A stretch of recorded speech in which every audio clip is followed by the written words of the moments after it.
পরাক্রমশালী জিম্বাবুয়ে বাংলাদেশে আসছে। 2 টেস্ট খেলবে বাংলাদেশ। 20 তারিখ থেকে শুরু হবে সিলেট টেস্ট, 28 তারিখ থেকে চট্টগ্রাম টেস্ট। এবং এই পার্টিকুলার 2 টেস্ট নিয়ে আসলে বাংলাদেশের কারোই খুব বেশি আগ্রহ নেই। দলটা যদি জিম্বাবুয়ে না হয় অন্য কেউ হতো, আফগানিস্তানও হতো, সবার একটা আগ্রহের জায়গা থাকতো। আলোচনা যে জায়গা নেই, যেই বিষয় নিয়ে আগ্রহ নেই সেই বিষয় নিয়ে আলোচনা করার প্রয়োজনও নেই। আলোচনার জায়গা হচ্ছে খুব স্পেসিফিক। তাসকিন আহমেদ তিনি missed out from the first test squad. প্রথম টেস্টের যে স্কোয়াডটা দেওয়া হয়েছে সেখানে তাসকিন আহমেদ নেই। প্রথম টেস্টের স্কোয়াডে আরো একজন রয়েছেন যিনি থাকাটা খুব গুরুত্বপূর্ণ মনে করেছেন বাংলাদেশ ক্রিকেট বোর্ড। এটা হচ্ছে 2 নাম্বার পার্ট যেটা নিয়ে আমি আলোচনা করতে পারি, সেটা হচ্ছে নাহিদ রানা। আমি তাসকিনের এক্সপ্লেনেশন দেওয়ার আগে কি কারণে তাসকিনকে রাখা হলো না, কেন তাসকিন নেই, তাসকিন থাকা প্রয়োজন ছিল কিনা, এবং একই সাথে ইবাদত হোসেনের ব্যাপারে বাংলাদেশ ক্রিকেট বোর্ড, বাংলাদেশের সিলেকশন প্যানেলের চিন্তা ভাবনাটা কি সেটা নিয়েও ডিসকাশন করতে চাই। খেয়াল করে দেখবেন যে বাংলাদেশ দল যে ঘোষিত হয়েছে, যেখানটায় 16 জন মেম্বার রয়েছে, সেখানে নাহিদ রানাকে রাখা হয়েছে এবং এই টেস্ট খেলে তিনি পিএসএল খেলতে যাবেন। একদিন আগে আমরা সবাই জানি যে বাংলাদেশের 2 জন ক্রিকেটার পিএসএল খেলার জন্য ঢাকা ছেড়েছেন, পাকিস্তানে গেছেন। 11 তারিখ থেকে পিএসএল শুরু হবে, সেখানে তারা অংশগ্রহণ করবেন।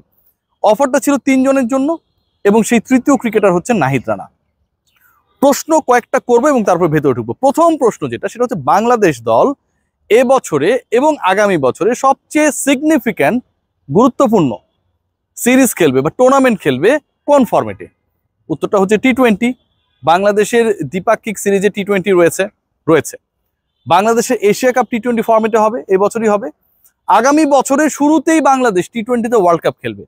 এখন যেই ফরম্যাটে বাংলাদেশ দল বিশ্বকাপ খেলবে, এশিয়া কাপ খেলবে, দ্বিপাক্ষিক সিরিজ খেলবে, অনেক ম্যাচেস রয়েছে, ভালো পারফর্ম করার সুযোগ রয়েছে, কারণ সবই হবে আমার আবহাওয়ায়, আমার জলবায়ুতে, আমি যে পরিবেশে, আমাদের যে ক্রিকেটাররা যেই পরিবেশে আসলে গড়ে ওঠে পারফর্ম করে সেখানটায়।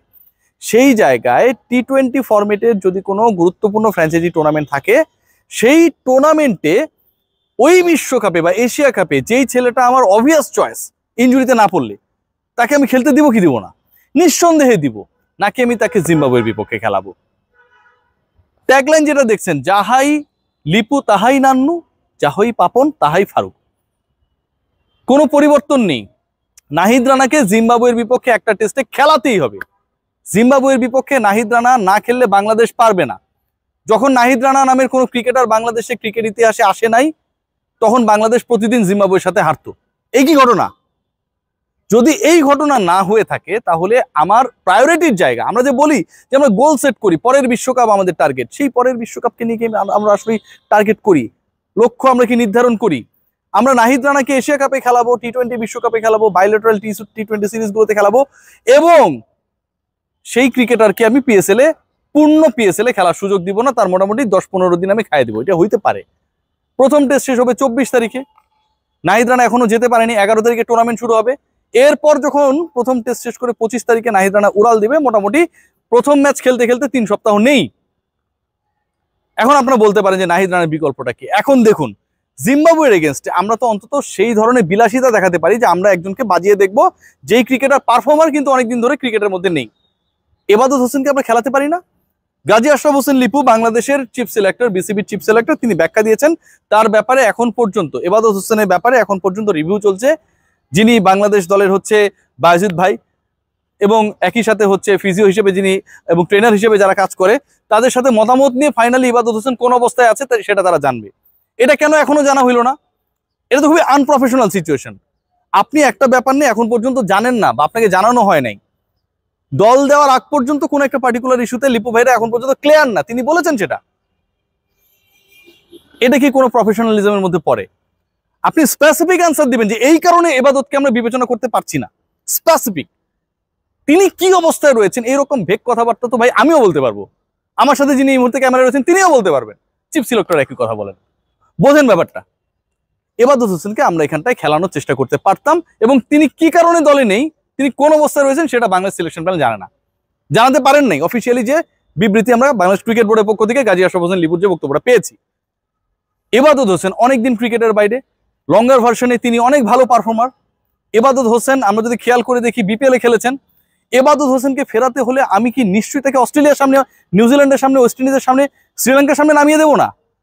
অন্তত তাকে ইন্টারন্যাশনালি সেই কনফিডেন্সটা দেওয়ার চেষ্টা করবো, এবং সেরকম একটা দল যদি আমার সামনে থাকে যেখানটায় একটা দুটা ইনিংসে তিনি 4-5 উইকেট পেলে তার জন্য ইন্টারন্যাশনাল ক্রিকেটে নতুন করে ধাতস্থ হওয়াটা ইজি হয়ে যাবে, সেই চেষ্টা আমি করবো কি করবো না। ইবাদতদেরকে আমরা কি অবস্থায় রয়েছে জানি না, আর নাহিদ রানাদেরকে আমরা আমরা টি-20 সেট আপের অবভিয়াস চয়েস আমরা হচ্ছে জিম্বাবুয়ের বিপক্ষে নামিয়ে দেবো, কারণ জিম্বাবুয়ের বিপক্ষে নাহিদ রানা এর আগে কখনো জন খেলে নাই, বাংলাদেশ জিততে পারেনি। What about Taskin Ahmed? একটু খেয়াল করে দেখবেন তাসকিন আহমেদ ইস্যুটা একটু ডিফারেন্ট। তাসকিন আহমেদ এই মুহূর্তে স্ট্রাগল করছে, যতটুকু আমরা বিভিন্ন মাধ্যমে জানতে পেরেছি যে তাসকিনের গোড়ালির হার বৃদ্ধিজনিত একটা প্রবলেমে তিনি ভুগছেন। এখন এটা যদি হয়ে থাকে নিশ্চয়ই কোনো একটা সমস্যায় তিনি রয়েছেন, এবং বাংলাদেশ ক্রিকেট বোর্ড যে দলটা মেইল করেছে সেখানটাও দেবাশিস চৌধুরী বাংলাদেশের চিফ ফিজিশিয়ান বিসিবির, তিনিও সেই ব্যাপারটা মোটামুটি মেনশন করার চেষ্টা করেছেন। সো তাসকিনের রেস্ট ইজ ভ্যালিড, সামনে অনেক খেলা রয়েছে, এটা ভ্যালিড, যে কারণে তাসকিন আহমেদ দলে নেই।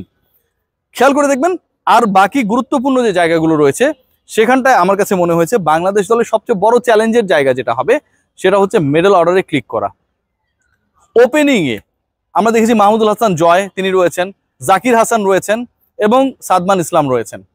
তো ওই জায়গাটাতে পার্টিকুলার জায়গাটাতে সাদমানের পারফরমেন্স নিয়ে কোনো ধরনের আপাতত প্রশ্ন নেই, কিন্তু বাকি যে দুটা ক্রিকেটার আমি নাম বললাম এদের একজন তো তার পার্টনার হয়ে ওপেনিংয়ে নামবেন, তাদেরও কিন্তু ক্লিক করতে হবে। স্পিনিং ডিপার্টমেন্টের কথা যদি আমরা বলি সেখানটায় তাইজুল রয়েছেন, সেখানটায় মিরাজ রয়েছেন, এবং আমার কাছে যেটা মনে হয় সবচেয়ে ইন্টারেস্টিং পয়েন্ট যেটা আজকে যে পয়েন্টগুলো নিয়ে আমরা আসলে ডিসকাস করতে পারি, জিম্বাবুয়ের প্রতিপক্ষ এটা কোনো ইন্টারেস্টিং পার্ট না, সেটা হচ্ছে মেহেদী হাসান মিরাজকে অফিসিয়ালি ভাইস ক্যাপ্টেন করে দল ঘোষণা করা হয়েছে। নাজমুল হোসেন শান্ত ক্যাপ্টেন, মেহেদী হাসান মিরাজ দলের ভাইস ক্যাপ্টেন। ওভারঅল যে ঘটনাটা ঘটেছে, বাংলাদেশ দল যে ঘোষণা করা হয়েছে, আমরা আগে থেকেই জানতাম যে নাহিদ রানা পিএসএল এ শুরু থেকে খেলতে পারবে না, প্রথম টেস্ট তাকে খেলতে হবে, কিন্তু যখন দল ঘোষণা হয় এবং যখন সেই দলটা নিয়ে আপনি তাকালে কাঁচা ছেঁড়া করলে এবং একটু যদি আপনি বোঝার চেষ্টা করেন যে আসলে যে দলটা ঘোষণা করা হয়েছে নাহিদ রানাকে না নিয়ে কি এই দলটা খেলানো যেত কিনা, স্কোয়াডটা করা যেত কিনা, সেই অপশনটুকু মিনিমাম অপশনটুকু বাংলাদেশের ছিল কিনা, উত্তরটা হচ্ছে হ্যাঁ, বাংলাদেশ ক্রিকেট বোর্ড সেটা করে নাই। বাংলাদেশ ক্রিকেট বোর্ডে এরকম আফসোসগুলোই থাকে, স্পেশালি টি-20 এবং ফ্র্যাঞ্চাইজি লিগগুলোকে কেন্দ্র করে, যেখানটায় সম্ভাবনাময় ক্রিকেটাররা প্রপারলি খেলার সুযোগ পান না। অতীতেও হয়েছে, লিটন কুমার দাস কদিন আগেও তিনি সাক্ষাৎকারে বলেছেন যে তিনি আরেকটু বেশি খেলতে পারলে কলকাতা নাইট রাইডার্সের হয়ে তিনি আরো যদি কয়েকটা ম্যাচ খেলতে পারতেন তাহলে হয়তো তার কনফিডেন্সটা আরো বাড়তো, তার খেলাটা আরো বেটার হতো। বাংলাদেশে এটা কখনোই পসিবল হয় না।